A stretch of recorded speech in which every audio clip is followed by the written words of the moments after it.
आज के दौर में स्मार्टफोन मार्केट सबसे ज्यादा मुनाफे में है और इसका कारण है स्मार्टफोन्स की डिमांड में इजाफा हो रहा है। बढ़ती स्मार्टफोन्स की डिमांड ने आज मार्केट में सैकड़ों फोन्स की कंपनियों को लाकर खड़ा कर दिया है।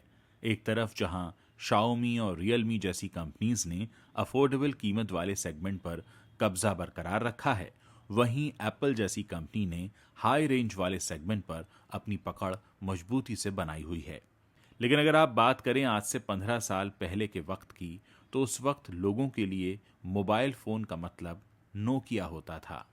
हर हाथ में नोकिया के फोन्स दिखते थे। कहना गलत नहीं होगा कि फोन का दूसरा नाम ही नोकिया हो गया था। तो आखिर ऐसा क्या हुआ जो इतनी पॉपुलर कंपनी नोकिया अचानक से बाजार से गायब हो गई? आज हम आपको सुनाने जा रहे हैं नोकिया के बनने, गिरने और फिर से संभलने की बहुत ही दिलचस्प कहानी। नोकिया सिर्फ कुछ सालों पुरानी कंपनी नहीं है, बल्कि नोकिया के जन्म को करीब 156 साल हो चुके हैं। नोकिया कॉरपोरेशन की शुरुआत 1865 में फिनलैंड में हुई थी। नोकिया ने कई उद्योग किए। सबसे पहले इसे लुगदी मिल के रूप में स्थापित किया गया था और लंबे समय तक नोकिया रबर और केबल से जुड़ी रही। लेकिन बीच में कंपनी ने कई क्षेत्रों में अपना हाथ आजमाया। 1984 में नोकिया ने सलोरा का अधिग्रहण किया था। वैसे तो नोकिया सलोरा के साथ 1960s से काम कर रही थी, लेकिन अधिग्रहण के बाद यानी टेक ओवर करने के बाद दोनों ने मिलकर VHF रेडियो का निर्माण किया। 1996 में नोकिया और सलोरा ने रेडियो कारफोन्स बनाने शुरू किए। 1982 की अगर बात करें तो 1982 में नोकिया का पहला कारफोन मोबिरा सेनाटोर आया। अब इस कंपनी नोकिया ने इसे नाम दिया नोकिया मोबिरा ओवाई का, और इसी साल कंपनी का मोबिरा टॉकमैन 800 लॉन्च हुआ। वहीं साल 1987 में मोबिरा सिटीमैन 900 को पेश किया गया, जो सुपरहिट साबित हुआ। ये फोन 500 ग्राम वजनी था। इससे पहले कंपनी ने 10 और 5 किलो के फोन पेश किए थे। कंपनी का मोबिरा सिटीमैन 900 एक स्टेटस सिंबल फोन साबित हुआ। इसी साल कंपनी का नाम बदल गया और नाम बदलने के साथ ही नोकिया मोबिरा ओवाई अब बन गई नोकिया मोबाइल फोन्स। यही वो साल था जब कंपनी दूर संचार के क्षेत्र में एंट्री कर चुकी थी और कंपनी ने फिनिश सरकार का उपक्रम टेलीफोनों में अपने शेयर्स खरीदने शुरू किए। साल 1992 में नोकिया ने मोबाइल के अलावा अपना सारा कारोबार बेच दिया। अब नोकिया ने नोकिया कम्युनिकेशन की शुरुआत की। इस साल कंपनी ने अपना पहला digital GSM phone Nokia 1011 market में पेश किया। चूंकि ये फोन 10 नवंबर को पेश किया गया था, इसीलिए इसे नाम दिया गया नोकिया 1011। अब तो जैसे कंपनी ने पीछे मुड़कर ही नहीं देखा और मोबाइल क्षेत्र में टॉप पर जाने का मन बना लिया। इसी साल एरियल के साथ नोकिया 101 आया। 1994 से 1998 तक नोकिया का सफर कैसा रहा, अब हम आपको बताने जा रहे हैं। शुरुआत करते हैं 1994 से। 1994 के बाद कंपनी ने नोकिया 2110 का निर्माण किया। इसमें नोकिया की रिंग टोन भी रखी गई थी। साल 1996, 1996। इस साल कंपनी ने थोड़ा सा अपग्रेडेशन किया और नोकिया 8110 पेश किया। साल 1997, 1997, अब नए फीचर्स से लेस नोकिया 6110 ने दस्तक दे दी थी। अब बात करते हैं 1998 की। 1998 में आया 8810। साल 1998 में नोकिया 8810 आया था, जिसमें बाहरी एंटीना नहीं दिया गया था। ये एक फीचर फोन था। अब कंपनी स्मार्टफोन को लेकर कोशिश करने लगी थी। इसी के चलते सिम्बियन ऑपरेटिंग सिस्टम पर ऑपरेट होने वाला 9000 कम्युनिकेटर भी मार्केट में लाया गया। ये फोन एक मिनी लैपटॉप की तरह लगता था। इसे खरीदारों ने खूब सराहा और कंपनी ने भारतीय मार्केट में भी अपनी एंट्री कर ली। ये कंपनी के वो फोन थे जिन्होंने लोगों को नोकिया लवर बना दिया था। दिग्गज कंपनियां मोटोरोला और एरिक्सन भी नोकिया से पिछड़ने लगी थीं। नोकिया इस वक्त तक दुनिया की number 1 mobile phone manufacturer company बन चुकी थी। नोकिया की कामयाबी की कहानी सिर्फ यहीं तक नहीं थी। अभी तो नोकिया को और भी ऊंचाइयों पर जाना था। नोकिया का हर फोन इतिहास लिख रहा था। और इसीलिए आने वाले सालों में नोकिया ने पूरी दुनिया और भारत में भी इतना नाम कमाया कि मोबाइल का मतलब ही नोकिया हो गया। साल 2002, अब 3G के जमाने की शुरुआत हो रही थी। नोकिया ने भी साल 2002 में अपना पहला 3G फोन बनाया। यह फोन था नोकिया 6650। इसके बाद कंपनी का रंगीन फोन 7650 लॉन्च किया गया। इसके अलावा पहला फोन बना जो वीडियो रिकॉर्डिंग कर सकता था, जिसका नाम था नोकिया 3650। साल 2003 में आया नोकिया 1100। इसकी पॉपुलैरिटी इतनी थी कि दुनिया भर में इस मॉडल की 2050 मिलियन यूनिट्स की सेल हुई। ये फोन लोग अब भी इस्तेमाल करते हैं। साल 2005 में आई नोकिया एन सीरीज। नोकिया तेजी से आगे बढ़ रही थी, चोटी पर पहुंच चुकी थी, पूरी दुनिया में इनका कोई कॉम्पिटिटर नहीं था। नोकिया ने साल 2005 में अपनी एन सीरीज के तहत N71, N81 और N95 को उतारा। ये भी एक शानदार सीरीज साबित हुई। इसके अलावा एक्सप्रेस म्यूजिक और ई सीरीज भी बच्चे बच्चे की जुबान पर रहने लगी।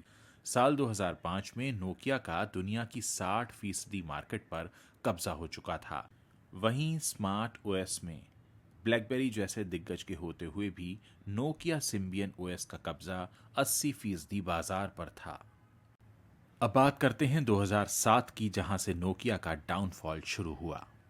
ये वो दौर था जब फेसबुक हम सबकी जिंदगी में आना शुरू हो चुका था। एकदम टॉप पर पहुंच चुकी नोकिया 2007 में आंखों से अचानक दूर होने लगी।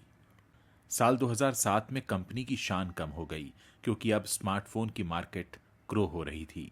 हालांकि मार्केट में नोकिया सिम्बियन ओएस मौजूद था, लेकिन फिर भी इस साल एप्पल का आईफोन 3G आया। इसके साथ साथ एंड्रॉयड फोन्स ने भी अपनी दस्तक दे दी। साल 1998 के हिसाब से देखें तो सिम्बियन काफी एडवांस फोन था। अब पिछले 10 सालों से कोई अपग्रेडेशन नहीं हुआ था, तो लोगों ने इसे नकारना शुरू कर दिया था और फिर वो दूसरे स्मार्टफोन्स की तरफ जाने लगे थे। इसी के साथ नोकिया की बादशाहत सिमट सी गई। वक्त के साथ कंपनी खुद को अपग्रेड करने में नाकाम रही। अन्य कंपनियां साल 2007-8 में ड्यूअल सिम के साथ फोन पेश कर रही थीं। वहीं इस रेस में पिछड़ते हुए नोकिया ने साल 2010 में पहली बार ड्यूअल सिम से लेस फोन उतारा। कंपनी की फीचर मार्केट भी अब कमजोर पड़ने लगी थी। एंड्रॉयड से नोकिया को लगातार टक्कर मिलती रही। इसका नतीजा यह हुआ कि कंपनी ने सिम्बियन ऑपरेटिंग सिस्टम को छोड़ दिया, लेकिन एंड्रॉयड को नहीं अपनाया। बल्कि साल 2011 में कंपनी का पहला विंडोज फोन मार्केट में पेश हुआ। यह फोन कुछ खास कमाल नहीं दिखा पाया। वहीं इसी साल सैमसंग ने भी अपना गैलेक्सी एंड्रॉयड उतार दिया। लोगों ने सैमसंग को ज्यादा पसंद किया। इसी के चलते नोकिया के स्मार्टफोन के शिपमेंट में 65% की गिरावट देखी गई। साल 2011 में आईफोन ने नोकिया को स्मार्टफोन मार्केट में पछाड़ दिया। इसके बाद 2012 में सैमसंग ने पूरे मोबाइल बिजनेस में नोकिया को औंधे मुंह गिरा दिया। नोकिया लाख कोशिशें करने के बाद भी अब उठ नहीं पाई। इसके बाद ऐसे दिन आए कि नोकिया कंपनी बिक गई। साल 2011 में नोकिया को Windows operating system based Lumia 800 को उतारना पड़ा। इस फोन की चर्चा तो हुई, लेकिन ये फोन भी नोकिया के अच्छे दिन नहीं ला पाया।